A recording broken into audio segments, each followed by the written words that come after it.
thank you all for being with us today. And I'm going to move right into our agenda just to review it. We're going to have a short update on activities and programs, and several members of the board will be speaking. Then we will welcome our wonderful guests, Jade Quek from Los Angeles. Lucia Harrison is going to be sharing information on science stories, an exhibit that will be opening in the fall at the University of Puget Sound. And then we'll go into our breakout rooms.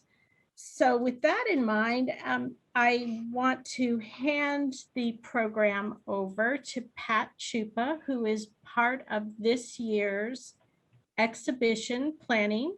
And we really are going to have an in-person exhibit, which is really exciting. So Pat, would you like to share updates about that? Yes, thank you. All right.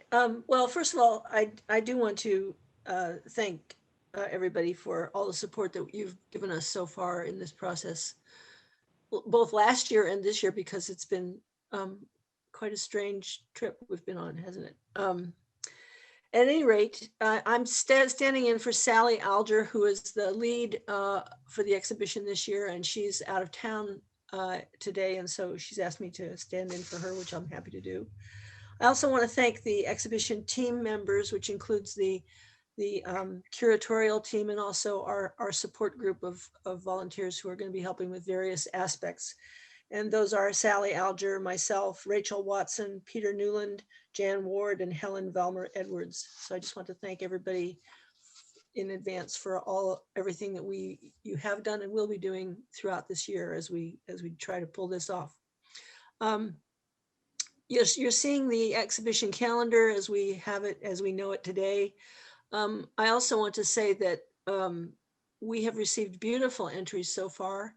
And we also do want to remind you that we are also accepting zines as well as books into the exhibition this year. So if you're so inclined and haven't landed on something that you want to do, it doesn't have to be a big old honking big thing. It can be a zine and be just as viable and just as entertaining to look at.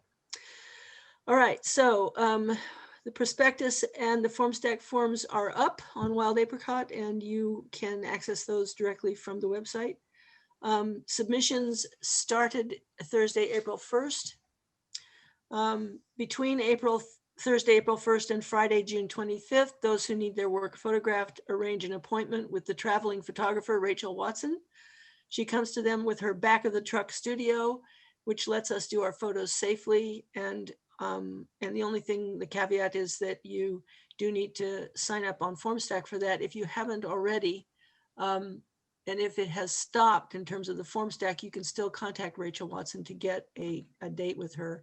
She's working full time now, yay! But that also means she has to squeeze in her traveling trips as effectively as she can. And you need to have a thumb drive at this appointed photo shoot. So you'll be communicating with her directly to work out where and when and how. My session is coming up on the 29th of this month, so I'll be excited to see how this works. The submission deadline is midnight Thursday, July 1st. You must include digital photographs and submission fee. Fee and down payment for catalog may be paid via PayPal during submission or by PayPal or by check to Lucia Harrison by Wednesday, January 15th. Submission acceptance note, legal forms, sign up for catalog, and sign up to participate in the opening Zoom event, the artist conversation. All of those need to be in by Wednesday, July 15th. The drop-off day at Collins is going to be Friday, August 6th, and details in regard to COVID-19 safety procedures will be announced as we get that information from the college. And we will certainly let you know. The physical exhibit opens in Collins on Monday, August 9th. And then our opening Zoom event, which will be Friday, August 20th, is probably going to be a sort of an artist conversation similar to the event organized for the collaborative book project. We're talking about maybe setting it up over the course of 2 evenings so that all would get a chance to present. It could be partly staged in Zoom rooms. So we're going to be working out the details of that. The committee has a meeting on June 2nd. So we will be hammering out the details of all these fine tuning of these events and we will be reporting back to the board and also to the membership as we work out the details. We're also going to have a moderated panel discussion via Zoom on Thursday, September 23rd. And again, details will be announced as we work those out. The physical exhibit ends on Friday, October 1st, and submission pickup and catalog pickup will be Saturday, October 2nd. And again, we will have all those informational details for you as we get closer to those dates. So we're excited about this, about the fact that we can continue to have the kinds of in-depth interactions around the exhibitions, around the exhibition like we have in the past. Excuse me. And also, I have to say personally that I'm just ecstatic that we're doing these large events by means of Zoom, because it means that more people can participate than we've ever had before. And that's just wonderful. Even our meeting today, all of our Zoom meetings have been really largely attended, and that's wonderful. And we've had, in that way, we're hopefully fulfilling the request of the membership to have more interaction with each other more often during the year. And I think that this is a wonderful side benefit, if you will, of what we've been through this year. So thank you for all your patience in helping us learn to navigate in this weird virtual world. And if you have any questions, I'll try to answer them. But as I said, details will be forthcoming. And we are really excited and can't wait to see what you're going to put into the exhibition. And I'm sure they're going to be wonderful. It's in a document form now, but I think probably after our meeting on the 2nd, I don't see any reason why we can't throw these. We're going to populate all this to the calendar on the website if it hasn't already been, and as a document on the website as well, in case you need to see physical copies of it or digital copies of it. Does anyone have questions for Pat, either through the chat or if you'd like to unmute and ask a question? Pat, this is Jane, and might I add, for some of you who are participating or want to see the books, you might be wondering, well, will we be able to get into the library at any time to see the books? And I can't really answer that yet, only to say to you that the university continues to review COVID visitor protocol. We are looking at a full opening of the university in September. What that means for guests, I'm not sure, but it is my hope, if we still have restricted access, that we will be able to create opportunities for small groups to register and visit the exhibit.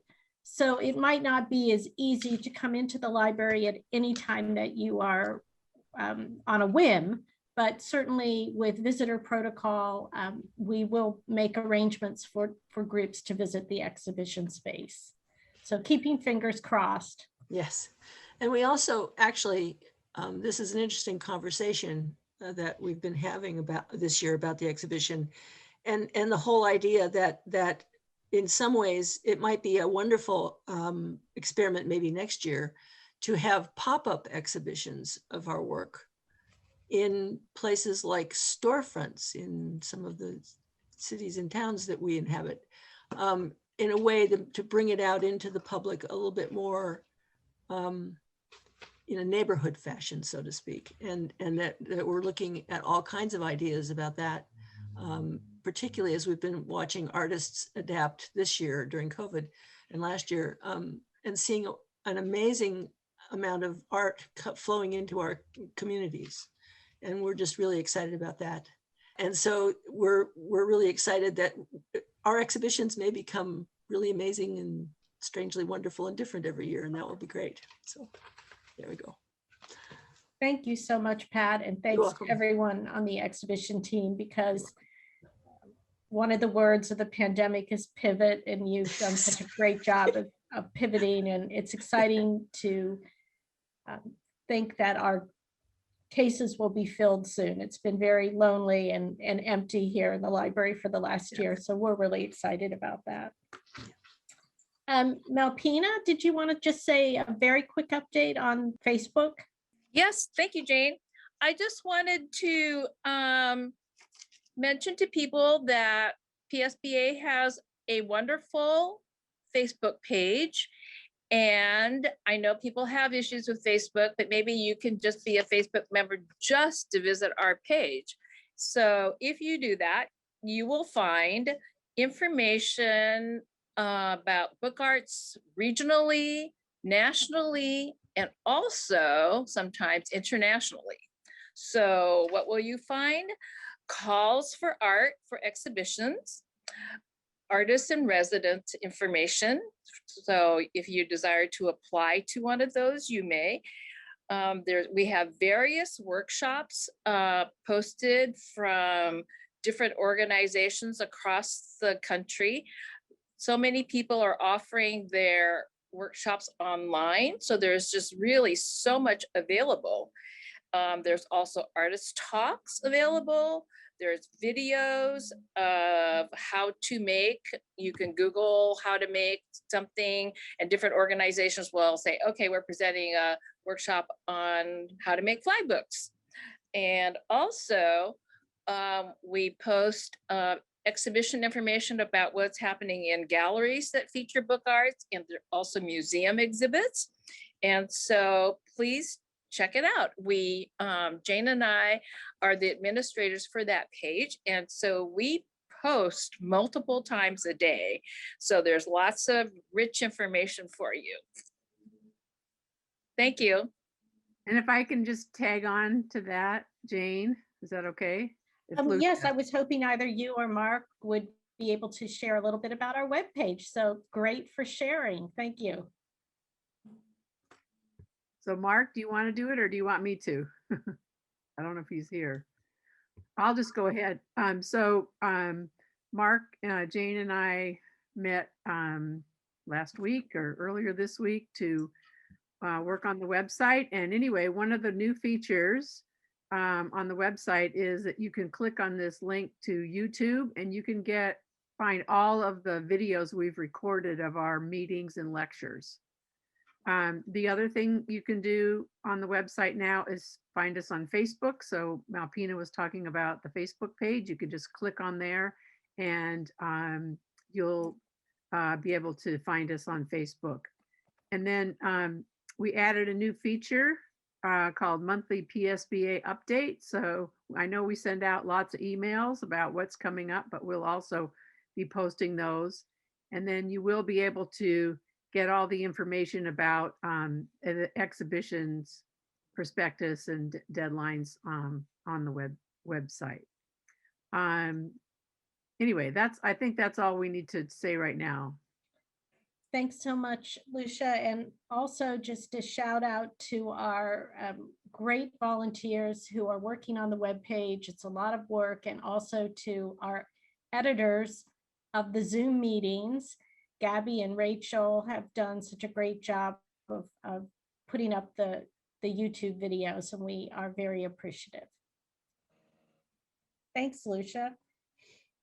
I wanted to report very briefly on a meeting that was held earlier this week. As you know, we have all experienced the wonderful outpouring of meetings and efforts on Zoom. And it occurred to many of us that are part of the officers of regional organizations that it would be beneficial to put together a group. So earlier this week, we invited, let me see if I can get these all correct, Partners in Print, the Guild of Bookworkers, Book Arts Guild, College Book Arts Association, educators who teach in the book arts, librarians from museums that collect book arts, members of book arts communities from the other side of our state, as well as the Book Club of Washington and the organizers of the Seattle Book Fair, to join in a brainstorming session to think about ways that we can coalesce, collaborate, and work together. And while we don't have specific outcomes of that meeting yet, I'm hopeful that in our breakout rooms or conversation clusters, that all of you can contribute to ways that perhaps we can work together. As Pat mentioned, the idea of being able to share exhibits, possibly partner on programs and costs, to think about ways that we can organize our efforts to share the expertise across our region. So it was a really great first start meeting, and it was wonderful to have all of those individuals in a Zoom room, and we'll be sharing more details about that in our first monthly newsletter that will go up on our webpage.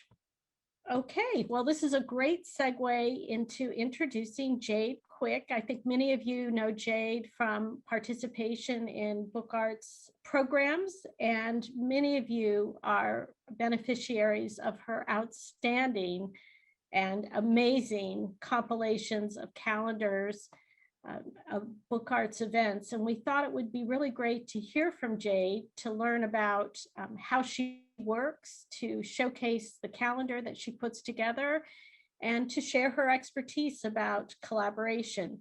So Jade, welcome. I know that your heart is in Hawaii and you are in California, but hopefully your heart will be in the Pacific Northwest in the very near future. Good morning, good afternoon, everybody. Thank you, Jane, for that wonderful introduction. That's absolutely wonderful. Thank you, thank you. I do love Hawaii, but I also love the Pacific Northwest. Every time we go there for workshops or for trips, I fall in love with it all over again, every single time. So if I could, I'd have houses everywhere, you know. But at any rate, the calendar, how did this start? I'd always been interested in workshops in terms of paper arts. And then I eventually found that I started making handmade cards because I wasn't happy with the kind of handmade cards that were available at Hallmark or Papyrus, and I felt that I needed a more personal touch. And then as I went along, I was started to look for more texture, more structures, interesting paper. And then I noticed that my cards were starting to look more like books. So then I started looking on Pinterest and started looking at workshops. And then eventually I was starting to lose information about workshops that I was interested in attending. And it was getting lost in in my personal calendar. And I thought, well, what do? I was house sitting amazingly enough, in Hawaii. We had a really nice gig where we were able to house it. And I sat on the couch, patting the head of the dog that we were also dog sitting and going, well, how do I fix this? And then it occurred to me, it's like, well, I could just put out for myself a calendar where I put all this information in and I just go back and look at it. So I did that, and I found a calendar that I could use. I just created another Google Calendar, and I said, okay, I'll put everything in here and be a separate calendar. And then starting, so this was in late 2016. Then starting in 2017, I started attending a lot more workshops, and I just happened to mention it to some people that I was attending workshops with.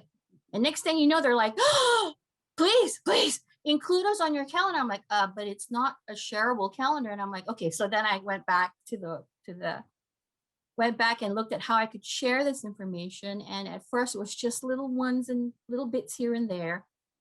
And then I realized I was collecting information. There's also museum exhibits, talks, little things that I discovered on YouTube. And I said, well, maybe I should send out a little email to let them know that this is also happening, that's in your area, or maybe you can visit if you're happening to be taking a trip or something. And so it kind of grew from there. And that's basically it. It went from a small little thing for me to people starting to talk about it in workshops that I attended. And now I'm hearing that, it's being talked about at the Book Arts Guild level, which is amazing and wonderful to me. And my whole idea was just basically to share information for everybody who has this great love of book and paper arts, because the Book and Paper Arts tribe is, I think, one of the most generous and giving people that I know of. So, so that's it for the calendar. I think Jane had mentioned that maybe you might want to take a look to see how I look at the calendar when I'm working on stuff. So, Dorothy, is that already set and ready to go? Yeah, Is it you test- just need to share your screen. Yes. Okay, so everybody, it might look a little overwhelming at first, but that's just a lot of information now that it's kind of gotten a little hit of steam. And there is my calendar. That's how I see it. So currently I like having it on a monthly view so that I can see what's going on. I try to also divide up the entries so that they're kind of visually separated by color. So these colors, the teal and the orange, tend to be online classes. Yellow entries, like over here, like for today. If it's a meeting or if it's free, I tend to put it in yellow. Then, for example, let me just go ahead to the next month here. In purple is the conferences, like for Psba and also for NPBAF, which is held in Newport, which I believe is happening in September. Hang on.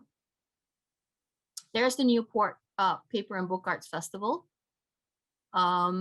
Sometimes I'll add in little things, like I'm interested in beach combing, so sometimes I'll just throw in a conference on beach combing or sea glass and things like that. So I have very eclectic tastes. Eventually, as we start opening up, you'll start noticing red and blue entries, and those are the in-person entries. Again, there's really no difference between red and blue entries. They're just a way to visually separate everything out for you so that it looks kind of easier to look at. As you look at the screen, you also notice a lot of light green or forest green entries. Those are the ones that I've just found. So if you see anything with a double asterisk, you'll know that I just found that and I popped that onto the calendar. I try to update the calendar. Sometimes I'm a little late and the date has passed and it still says that it's just found. So I try to get in there and update it as much as possible. Another way I also like to look at the calendar is to go up here in the upper right corner to click on the list, and you'll see that you'll have just a bunch of entries that you can click on. For example, there's this one entry here from the UK. I pick up workshops from all over the world: Australia, the UK, Italy, Netherlands, Switzerland, Belgium. So, and then of course the US. So if you go directly to the calendar, you'll definitely get a whole lot more information. And if you just want just a basic idea, if you are on a laptop, excuse me, you can hover your mouse over the entry and kind of get an idea as to when it's happening and what's going on. Let's see, what else can I share with you about the calendar? Oh yeah, if you look on the left side over here, you'll see all the, I should probably change it to in person. I probably will do that eventually, but it tells you what colors are associated with each entry and why they're that color. And then I also talk about the internet rabbit holes that I tend to go down when I look for all these workshops. I have a resource list where I have put in the names of all the organizations whose newsletters I have subscribed to as much as possible. And I get hundreds and hundreds of emails every month, almost sometimes every day. And I go through and I look at that. And currently it's a very manual and laborious effort. I am looking for someone to kind of help me maybe automate that a little bit, but maybe when we go to the breakout rooms.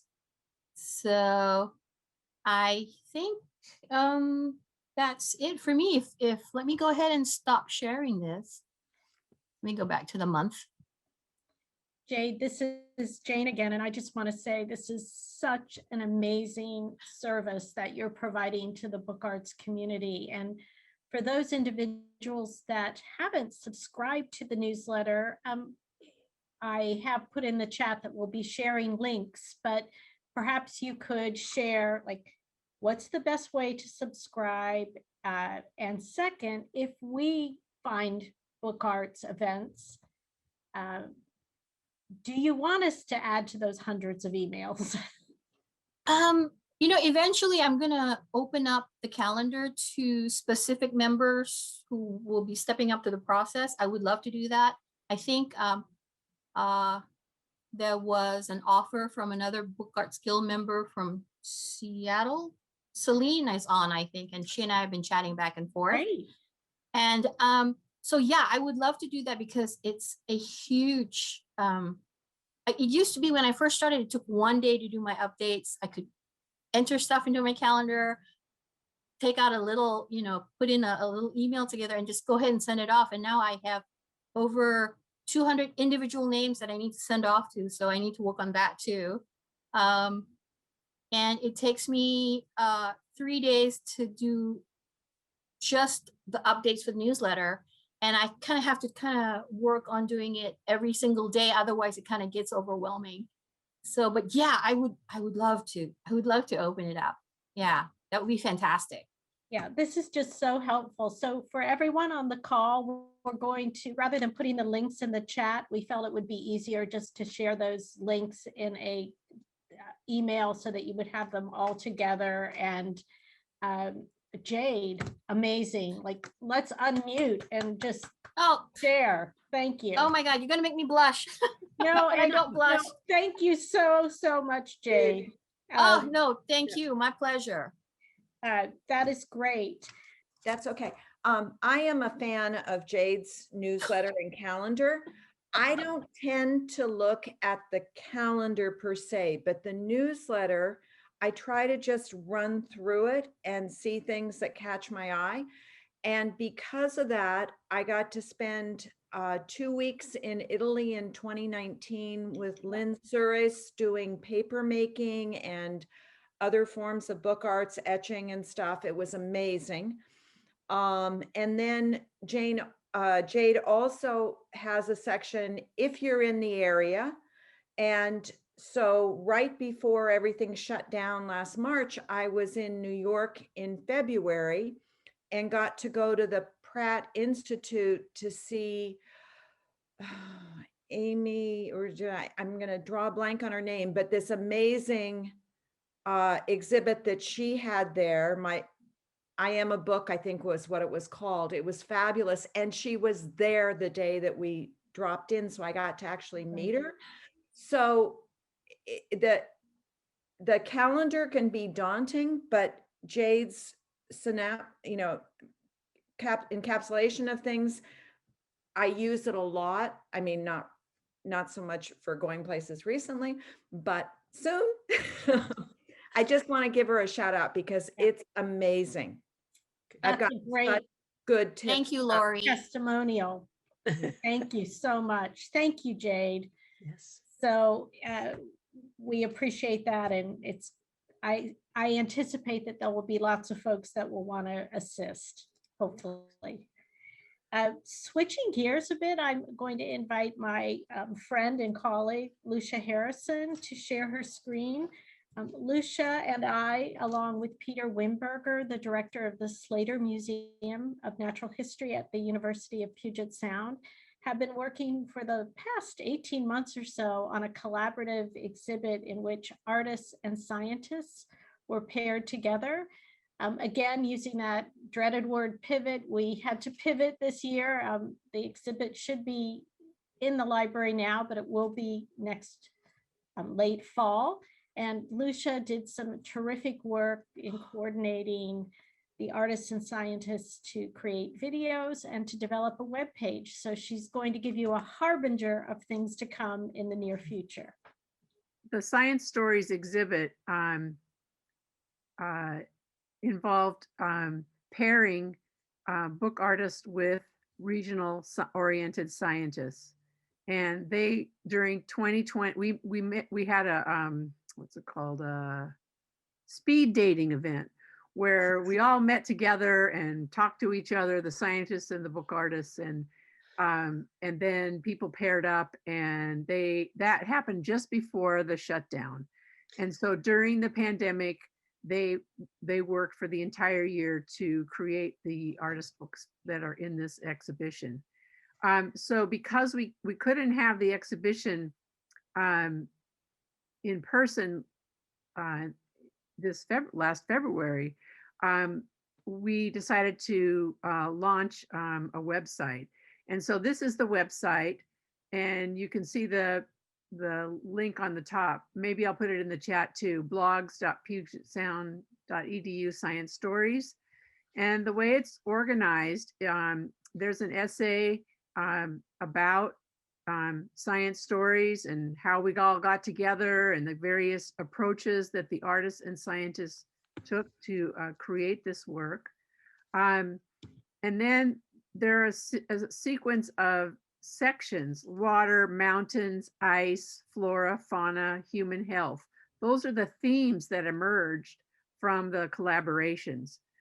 So if you click, say, on water, you can see a little essay about water, and then you can see links to, let's say here, Ann Gates and Jocelyn Curry's work, and then you can click on that, and you'll get to, let's say we'll do flow of water. Then you get to see images of the book that was made, this one by Ann Gates, and then there are videos. So we set up a system where each scientist made like a 5-minute video about their research or public work. And then the artists also made videos where they, like, show you, walk you through the book, talk about their process.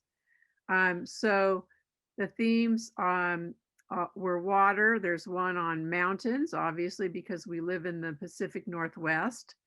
We have several books on Mount St. Helens and the scientists that are working on the recovery efforts, and how it's really a chance to see how ecosystems are formed after a volcanic eruption, which gives you some idea about how ecosystems were formed earlier on in our geologic history.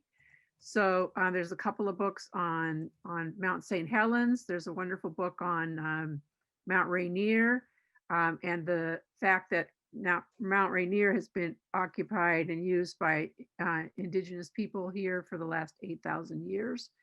And then another wonderful book called Timeline, about setting, this one's about the North Cascade Mountains. So another theme is ice, and the ice section really deals with cirrus clouds. So we have a collaboration with Steve Psba and other scientists from UW and WSU, and also with Susan Arand, and they are doing work about cirrus clouds and how they are made up of ice crystals, and how these ice crystals are a harbinger, because they collect industrial pollution, and they're a harbinger of climate change. So that's a fascinating project. There's a section on flora. Here we have a wonderful work by Lou Cabine, who visited a meadow in the Union Bay Natural Area in Seattle, and these are all the things that she gathered from that area. I made a website and free downloadable set of books about native plants. Deborah Greenwood created an herbarium, and then Nicole Pietrantoni created this beautiful work called Burgeon, about how humans interact with nature. And then we have another one where Anne Greenwood and Daniela Del Mar collaborated on a book called Enmeshed, which is about lichen, and how they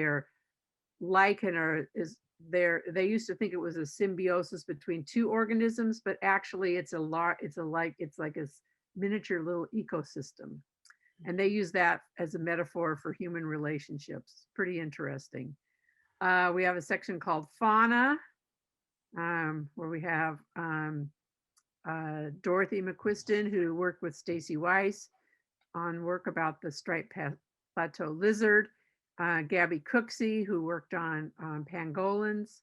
And we have Beverly Nidus, who worked with Christopher Schell. He's an urban ecologist, really interesting guy.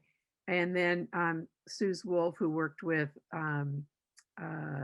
Diana Six on bark beetles. And then Shuju Wang, who worked with Peter Wimberger on is sort of our relationship with beavers and how that's changed over history. And finally, we have a section on human health. One, let's see, let's go to that one just briefly. Human health, we have artist Jim Oker and scientist Dan Burgard. Dan Burgard tests sewage to figure out drug use in local communities. So he can like check the dorm sewage at the UPS campus to see what kind of drugs people are taking. So it's really this is a really wonderful book. We have one that we hope will be done soon. This is soon to be, it's almost done. Jessica Spring and biologist Alice Demarius, they did a book on our love affair with plastic and what plastic does in the environment. And then Malpina Chan did a book called Hair Today, Gone Tomorrow, about her experience losing her hair during chemotherapy. And that's a really, really powerful book. So you can see there's a lot of information, a lot of videos, there's a directory, and finally, of everyone in it and how to contact them. And finally, Jane Carlin, this is, even though it has my picture on it, actually it's Jane's video about what is an artist book for people who really are new. And then there's a resource section, which we're beginning on how you can find out more about collaborations between artists and scientists.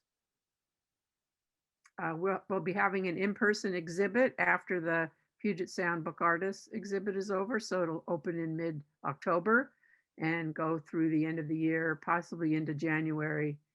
I know there's another exhibit coming in from the Guild of Bookworkers, I believe, in January, right, Jane? Correct. This exhibit will be in place until end of February, really, and then or mid-February, and then we are expecting a juried national exhibition from the Guild of Bookworkers to be installed in the spring, and that title is called Wild/Life. So it will be an interesting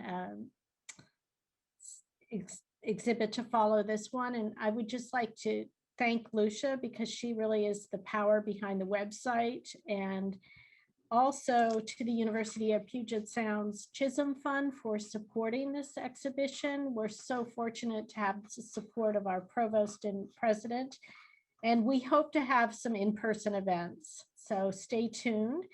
We're also looking. We have the scientists are from University of Puget Sound, the Evergreen State College, the University of Washington, University of Wyoming, and Washington State University.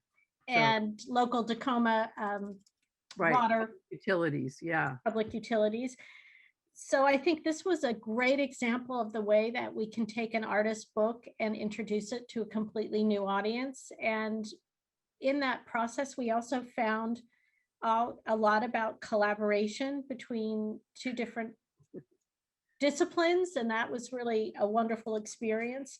We are looking to have this exhibit travel. We have a commitment from Whitman College, but for those of you that are on this call, if you have suggestions, please let us know. And we are working with the local publication Grit City Magazine to have this exhibit profiled next fall. So we're excited about it. And whenever I look at the website, I really go back to that one day, Lucia, where we were doing speed dating, and literally we were all crammed into the Slater Museum, probably not even a foot between us. You know, it was a very densely populated event. And then 2 weeks later, we're in COVID. So it just was an interesting journey this last 15 months. But I hope that you all take a time to look at the site and enjoy it. Thank you, Lucia. So this brings us to our part of the meeting where we're going to have 20-minute breakout rooms. And we want to use those times to just share updates amongst ourselves, but also think about the power of collaboration with calendars, with exhibits, with book exchanges. And we will return to a larger group after that 15 minutes to just have a really brief recap from each breakout room and conclude our meeting. So Dorothy will be putting us in breakout rooms. Mark Hopman. Well, basically, we talked mostly about how COVID had affected our work and the challenges that it presented us and how we had to work around them and the opportunities that came up because of COVID. I talked a little bit about a school that you had told me about, Jane, and that was Trinity College in Dublin and some of the courses that they offered there. But we also talked about some of the programs that people were looking for. And one of them was possibly a presentation on paper and talking about the different types of paper and the uses of those paper. Some papers are used for watercolor, some papers are for pen and ink, some papers are for printmaking. Which one works for what? And another one was more and more members are working in digital layouts, and it'd be useful to have a class in digital layout for the printing of a book. Great feedback. Thank you, Mark. Mark, was there anybody that has those skills where they could teach a workshop in digital layout? Well, the first person I thought of was Jan Dove because she Yes. does much digital work, but I don't know if she's actually doing layout or if she's just doing digital imaging. There's a difference between the two. For me, digital layout is just pagination.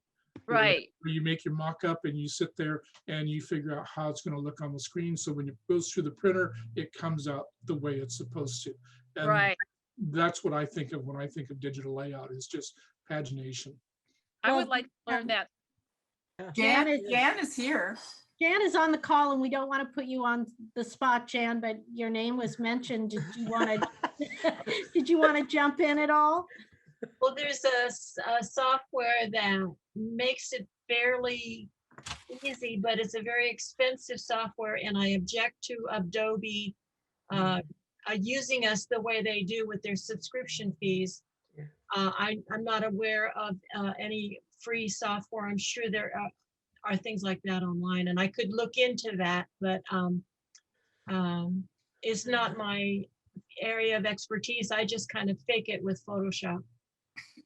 Thanks, Jan. Well, you're a really good faker. Any other updates from groups? Yes, I have a couple of things. Jade asked me to remind us, because it slipped past us, that in Jade's calendar, you can search. It does have a search capability. So you can search like by instructor, you can search by keyword, and she's tried to put as many different keywords in there as you can. So don't be afraid of it. You can use it that way too, and can explore that way. And also we talked about, we said, what's everybody working on? Everybody went, well, kind of like, well, we're ready to start working on things. Because of COVID, it's like people are crawling out from under whatever rocks we were under. But I did share the reframing of it, which is, instead of thinking of it as having climbed into bed with all the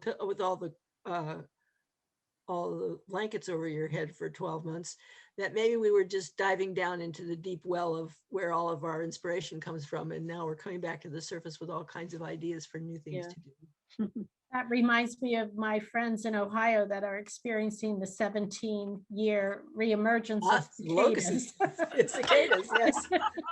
That is very weird. I wish I was there It for that is because weird. I've seen I lived I've experienced it twice in my lifetime. Once as a kid and once when I went my first semester in college. It was really weird. they're amazing. It is absolutely amazing. Other updates? Lucia has her hand up. Yeah, my group was really interesting. We had Celine and Belinda and Malpina and Elsie and myself. And I asked the question of what's the difference between BAG, Guild of Bookworkers Northwest Chapter, and Puget Sound Book Artists. And so that got our conversation going about, I thought BAG and the Northwest Chapter of the Guild of Bookworkers was the same organization, and it isn't.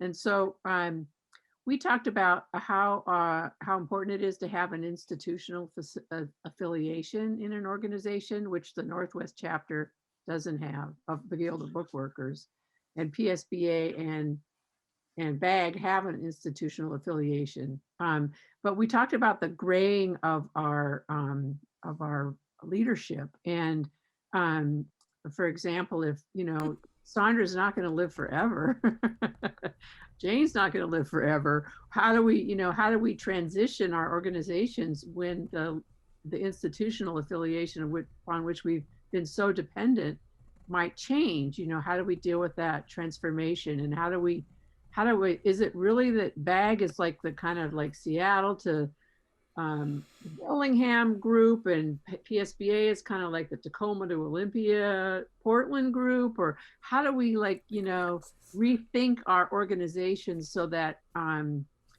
we can survive, through our graying? A lot of us are, we can't sustain the level of involvement that we've had because we're getting older and it's harder. So that's kind of what we talked about, and hopefully it'll lead to further discussions. I didn't realize that all the groups are having the same conversation.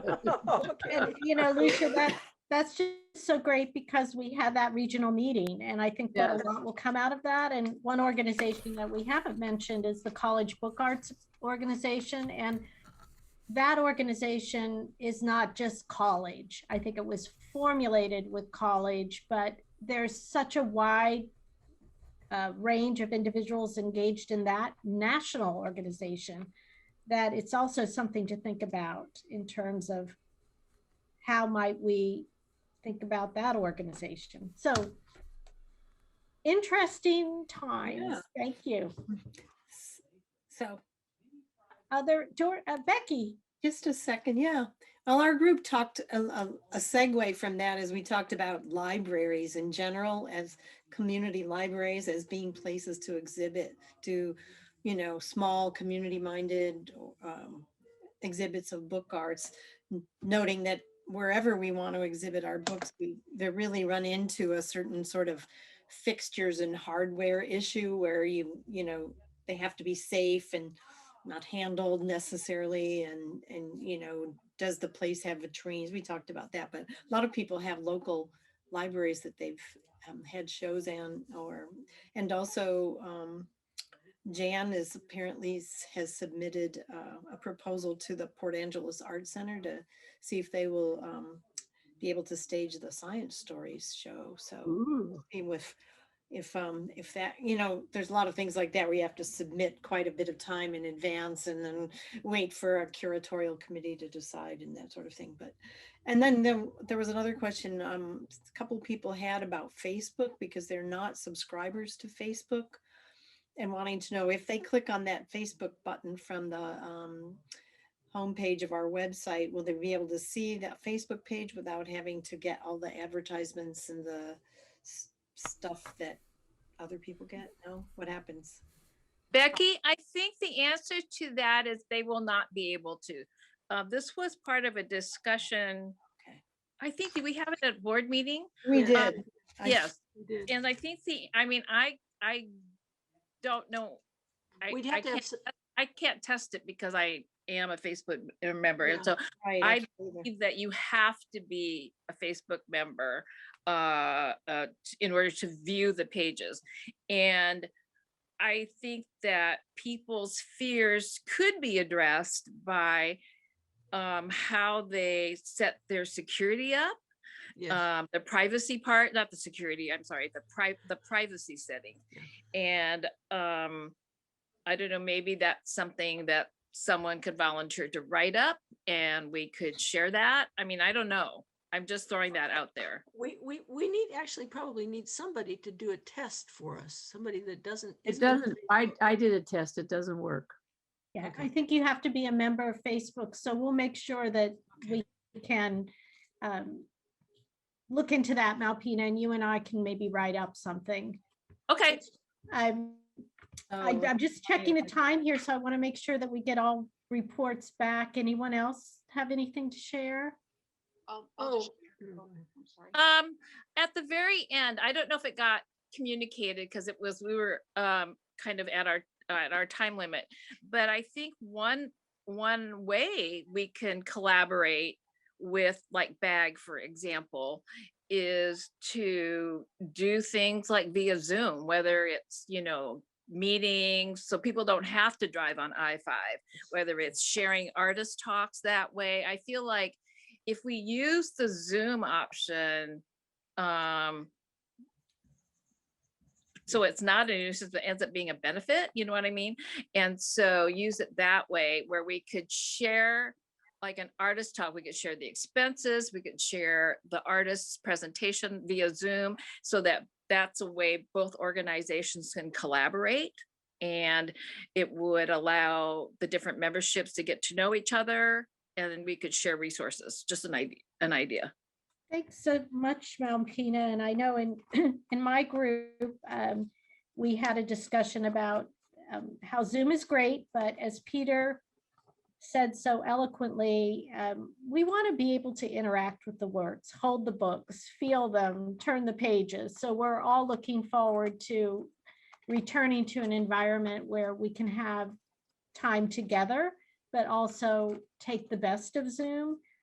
And Laurel also shared updates about her extensive knowledge and expertise in running collaborative programs. And we talked a little bit about thinking about ways to archive the collaborative program output and working with institutions that might house those as archives in the future. So in other words, when planning a collaboration, always factor that in and maybe make a set that would be given to an institution.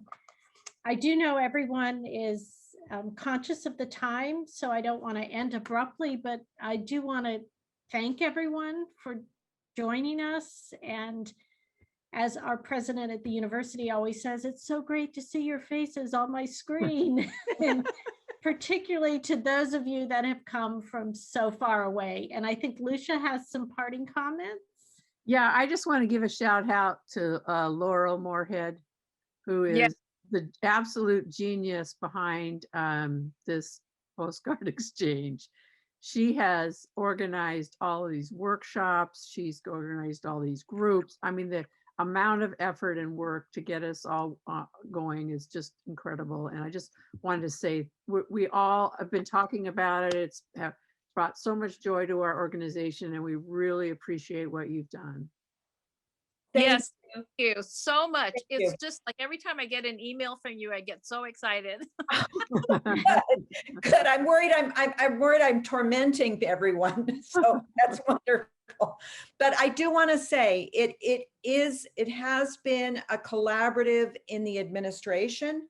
The workshops are being, led by members of almost all the groups have gotten at least one member to host. We've got structure workshops coming up too, but it's really been wonderful. There's a certain amount of the project that really should just be, the administration of the groups. That's kind of a one-hand thing, but all the other pieces, getting those things up on YouTube and stuff, that has been fully collaborative. And whenever I've asked for someone to help me, I've gotten help immediately. It's been a really wonderful experience for me to do that and to have such great, I can do that stuff. And, you know, a number of the people in this meeting have been those people who've stepped up and said, I can do that, and have taken it off my hands. And that's been wonderful. So thank you. Well, thanks to everybody that you work with. It's been wonderful. Thanks. This brings us exactly to 1:29. So I applaud our ability to stay on target. And I want to thank everyone for joining us today. And I am so excited about having the Puget Sound Book Artists exhibit return to our library in a couple of months. And to all of you, thank you for your engagement. And we'll be following up with all of Jade's links. And that's it.